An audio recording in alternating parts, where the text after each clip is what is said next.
ondo joan da, bai.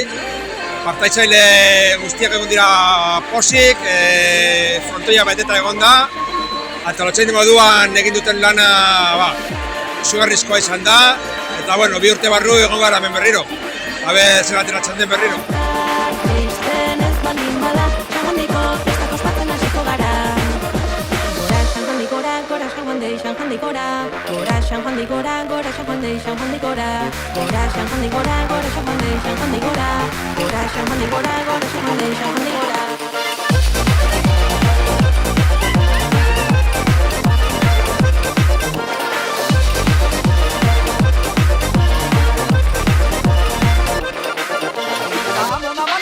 Bueno, egia esan, hasi gintzenean, taldea doiten, ezkendun pentsetan Iribazteko taldea zala, hasi gara apurkan, probak eta egiten, egia esan hasiera batean bigarren edo joan gara proba askotan, gero sokatiran Iribazio gunez eta harrie bai, azkenean horrek puntxe mondozku talde modun Iribazteko.